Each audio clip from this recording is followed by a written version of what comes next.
ప్రాజెక్టులకు సంబంధించిన కాలువలను మనం ఏదైతే ఏర్పాటు చేస్తున్నామో ఆ కాలువల గట్లెంబడి కూడా తాటి చెట్లను ఈత చెట్లను సాగునీటి ప్రాజెక్టుల దగ్గర కూడా తాటి చెట్లను ఈత చెట్లను పెంచే విధంగా మన ప్రభుత్వం ప్రత్యేకమైన ప్రణాళిక తీసుకోవాలి.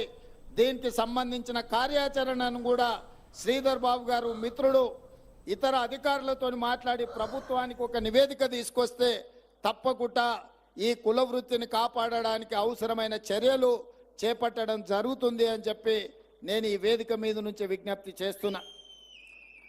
ఈరోజు మిత్రులారా, ఉద్యోగ ఉపాధి అవకాశాలు ప్రతి వాళ్లకు ఉద్యోగ అవకాశాలు రాకపోవచ్చు, కానీ కుల వృత్తులను చేతి వృత్తులను బలోపేతం చేసి వాళ్ళకు అవకాశాలు కల్పిస్తే ఆ కుటుంబాలు ఆర్థికంగా నిలబడతాయి.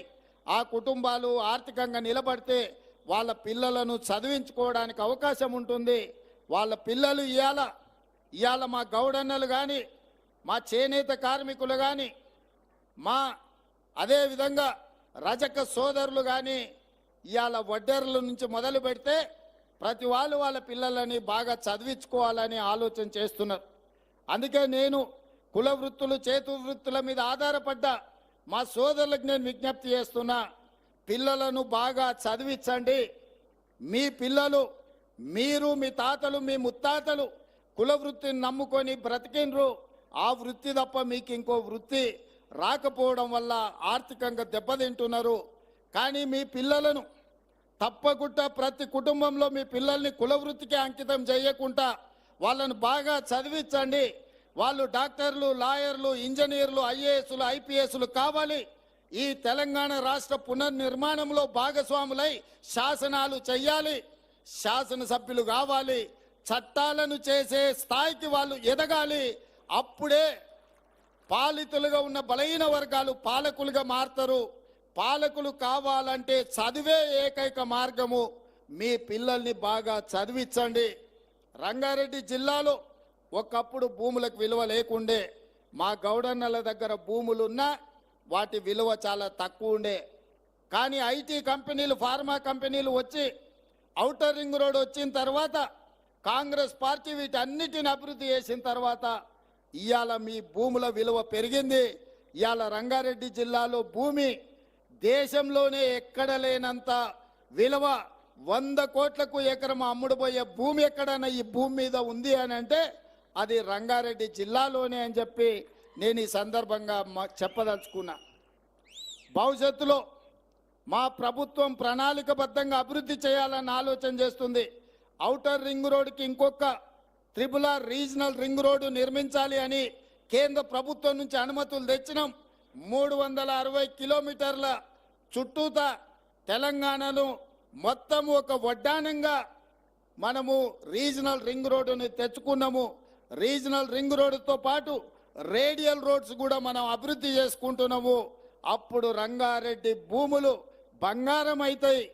ఆ ప్రాంతంలో పరిశ్రమలు రావాలన్నా, ఐటీ కంపెనీలు పెట్టాలన్నా, మన ప్రాంతంలో ఉండే నిరుద్యోగ యువకులకు ఉద్యోగ ఉపాధి అవకాశాలు రావాలన్నా ఈ హైదరాబాదు నగరం చుట్టూతో వచ్చే రీజనల్ రింగ్ రోడ్డును మనం తొందరలోనే అభివృద్ధి చేసుకోవాలి. ఇవాళ ఇదే కాకుండా ఈ ప్రాంతానికి మెట్రో రైలు కూడా రావాలి. అందుకే నూతనంగా మెట్రో రైలు ప్రతిపాదనలు ఉప్పల్ నుంచి ఎల్బీ నగర్ నుంచి హయత్ నగర్ వరకు ఇవాళ మెట్రో రైలు వేయడానికి మన ప్రభుత్వం నిర్ణయం తీసుకున్న తొందరలోనే మన హయత్ నగర్కు మెట్రో రాబోతున్నది.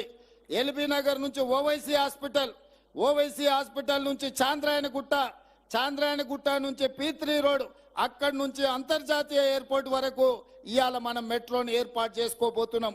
రేపు ఎవరైనా హయత్ నగర్లో మెట్రో ఎక్కిండ్రంటే అంతర్జాతీయ ఎయిర్పోర్ట్ వరకు అంతరాయం లేకుండా ఎల్బీ నగర్ నుంచి ఓవైసీ హాస్పిటల్, అక్కడి నుంచి చాంద్రాయణగుట్ట, అక్కడి నుంచి ఎయిర్పోర్ట్కు పోయేటట్టు ఇవాళ మనం మెట్రో రైలు వేసుకుంటున్నాం. దీనికి సంబంధించి అన్ని ప్రణాళికలు సిద్ధమైనాయి. 6 నెలలు మన ప్రభుత్వం వచ్చి అవి పూర్తి చేసుకుంటే 3 నెలలు పార్లమెంట్ ఎన్నికల కోడులోనే మన కాలం గడిచిపోయింది. నిన్న మొన్ననే ఎన్నికలు ముగిసినాయి. ఇప్పుడే పరిపాలన మీద దృష్టి పెట్టినాం. ప్రణాళికబద్ధంగా అభివృద్ధి చేసుకోవాలి.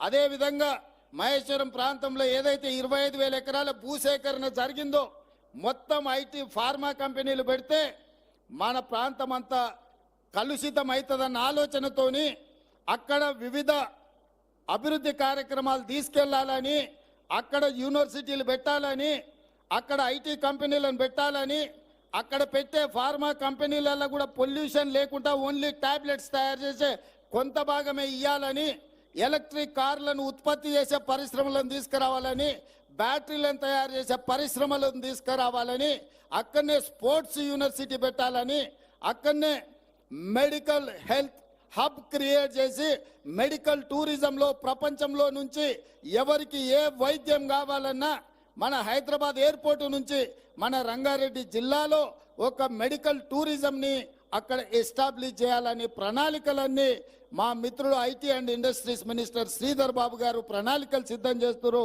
తొందరలోనే హైదరాబాద్ నగరం ముఖ్యంగా